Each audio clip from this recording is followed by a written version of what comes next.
हिमाचल प्रदेश विधानसभा के बजट सत्र की शुरुआत से पूर्व कांग्रेस विधायक दल की महत्वपूर्ण बैठक विधानसभा परिसर में आयोजित की गई। बैठक की अध्यक्षता मुख्यमंत्री सुखविंदर सिंह सुक्खू ने की। इसमें सत्ता पक्ष ने विपक्ष की संभावित रणनीति का जवाब देने के लिए अपनी रूपरेखा तैयार की।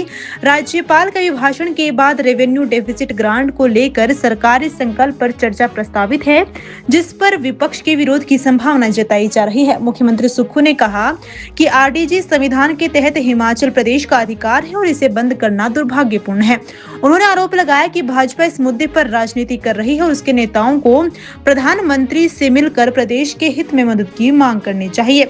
मुख्यमंत्री ने पूर्व केंद्रीय मंत्री अनुराग ठाकुर के बयान पर भी प्रतिक्रिया देते हुए कहा कि जनप्रतिनिधियों को जनहित को प्राथमिकता देनी चाहिए। आरडीजी को लेकर सदन में तीखी बहस के संकेत मिल रहे हैं। देखिए, ये व्यवस्था परिवर्तन ही है कि विशेष सत्र बुलाया गया है और इस विशेष सत्र का मुख्य उद्देश्य जो है हिमाचल के लोगों के अधिकार से संबंधित है। मैंने कई बार कहा, भारतीय जनता पार्टी को हमने सर्वदलीय बैठक में भी बुलाया। सर्वदलीय बैठक में बुलाने के बाद जिसमें सीपीएम के लोग थे, आम आदमी पार्टी के लोग थे, बीएसपी के लोग थे। भारतीय जनता पार्टी के प्रदेशाध्यक्ष अपनी बात कहने के बाद उठकर चले गए। जयराम ठाकुर जी को बिठाने की हमने प्रयास किया। उन्होंने कहा कि हम विधानसभा में बोलेंगे, और अच्छी बात है कि वो विधानसभा में ये जो सत्र सिर्फ हिमाचल के लोगों के अधिकार का सत्र बुलाया गया है, जिसमें आरडीजी पर विशेष चर्चा होगी। आरडीजी का मतलब क्या है? भारतीय जनता पार्टी क्या आरडीजी के पक्ष में है या पक्ष में नहीं है? ये स्थिति तो स्पष्ट करे। ये आंकड़े गिनाने लग जाते हैं, और आंकड़े गिनाने का मतलब ये नहीं है। मैंने कई बार कहा है कि सरकारें आती है, सरकारें चली जाती है। मुख्यमंत्री आते हैं, मंत्री आते हैं, और मंत्री हर 5 साल बाद जनता की अदालत में जाते हैं और जनता चाहे तो उन्हें दोबारा भेज सकती है। लेकिन जहां प्रदेश के अधिकार की बात हो, वहां विपक्षी पार्टी किस कंफ्यूजन में है, मुझे ये समझ नहीं आ रहा। आपकी आंखों के सामने ये नजर आ रहा है कि प्रत्येक वर्ष 10,000 करोड़ रुपया आपका जेब से काट दिया गया है, जो पिछले सालों से हर साल मिलता रहा था। जब जयराम जी मुख्यमंत्री थे तब भी 8 से 10,000 करोड़ रुपया जयराम जी को मिलता आया, और उनको आरडीजी के रूप में 54,000 करोड़ रुपया मिला। अब वो काट दिया गया है, जबकि हमें सिर्फ 17,000 करोड़ रुपया आरडीजी के रूप में मिला है। अब जो ये 2026 से 31 का वित्त वर्ष 16वें वित्त आयोग ने रिकमेंडेशन दी है, वो आरडीजी से संबंधित रिकमेंडेशन दी है।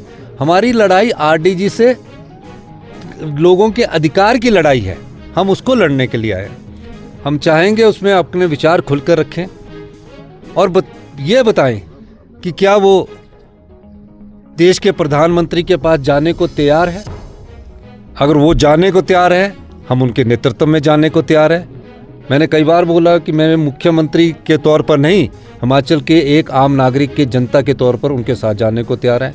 हमारे साथ जाने को तैयार नहीं है तो देश के प्रधानमंत्री के साथ अपने विधायक दल को, भारतीय जनता अपने विधायक दल को लेकर प्रधानमंत्री जी के पास जाइए, ये मैं कहना चाहता हूँ।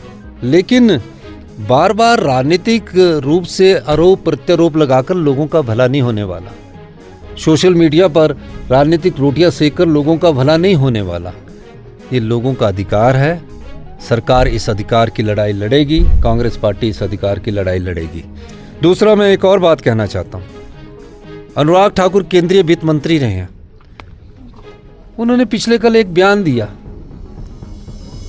स्टाइल में भी बयान दे रहे हैं आजकल। जब वो मंत्री भी रहे तो उन्हें इनसे पूछना चाहिए कि कब आरडीजी को बंद करने के बारे में बोला गया। मैं 4 बार वित्त मंत्री जी से मिला हूं। उनमें 4 बार भी मैंने उनसे कहा कि ये टेपरिंग नहीं होनी चाहिए। उन्होंने भी हमें कोई सिग्नल नहीं दिया। और कहा कि 20 साल पहले बोल दिया। आरडीजी बंद ही नहीं कर सकते क्योंकि वो आर्टिकल 275/1 के तहत अधिकार दिया गया है। और अभी जो 16वें वित्त आयोग ने रिकमेंडेशन ले की है पार्लियामेंट में, जो पैरामीटर्स 16वें वित्त आयोग और 15वें वित्त आयोग रखते हैं उसमें लिखा जाता है एक्सेप्टेड, रिजेक्टेड। आरडीजी के मामले में लिखा नोटेड। तो 16वें वित्त आयोग का किताब ही पढ़ लेते वित्त मंत्री जी, पूर्व वित्त मंत्री जी। और ये कहना कि आप हमारे साथ चलिए वित्त मंत्रालय में टैक्सेस का हम रिस्ट्रक्चरिंग करेंगे, वो तो सरकार पहले ही कर रही है। जिनको 17,000 करोड़ रुपया आरडीजी मिली, हमने योजनाएं कल्याणकारी लाए, विधवाओं के बच्चों की पढ़ाई की शिक्षा का खर्चा उठाने के लिए हम योजना लाए, अनाथ बच्चों के लिए योजना लाए, दिव्यांगों के लिए योजना लाए, कम आरडीजी के बाद भी। और जो रिस्ट्रक्चरिंग की बात अनुराग ठाकुर जी कह रहे हैं वो हमारी सरकार कर रही है, उसमें नहीं है हमारे को आपकी जरूरत। तो आप अपने आप भी जाकर प्रदेश के हित में बात कर सकते हैं, आप अपने आप भी जा सकते हैं, उसमें कोई किसी की डेपुटेशन की जरूरत नहीं हो। तो ऑलरेडी रिस्ट्रक्चरिंग कर रहे हैं। आप ही मुझे ये बताइए, आप 4 सांसद चुनकर गए हैं, आप 4 सांसद ये बताइए कि आप आरडीजी के मामले में प्रधानमंत्री से कब मिलेंगे? अधिकार की लड़ाई लड़िए आप अधिकार की लड़ाई लड़ेंगे, मैं आपको हम सब लोग आपका धन्यवाद करेंगे। और 3 राज्यसभा है, आके यहाँ बयान देना अधिकार लड़ाई लड़ना नहीं है, वो हमारी सरकार का विरोध करना वो करते रहिए, मुझे स्वीकार है वो विरोध, मेरे खिलाफ जो करना करते रहिए। आप 7 सांसद जाके प्रधानमंत्री जी से मिलिए कि 1952 चीज से जो अधिकार हिमाचल की जनता को मिला है उसे मत छीनिए, ये मैं कहना चाहता हूँ। इसलिए मैंने हमारा ये आरडीजी के लिए पहली बार ये विशेष सत्र हो रहा है और ये लोगों के अधिकार की लड़ाई है और गरीब आदमी के अधिकार की लड़ाई है, किसान की लड़ाई है, युवाओं के रोजगार की लड़ाई है। ये किस पार्टी की लड़ाई नहीं है, ये सरकार की लड़ाई नहीं है। उनको चुनकर भेजा है, उनकी भारतीय जनता पार्टी की केंद्र में सरकार है, अगर वो जाएंगे तो इसका फ़ायदा हिमाचल प्रदेश के लोगों को होगा। मैं यही कहना चाहता हूँ।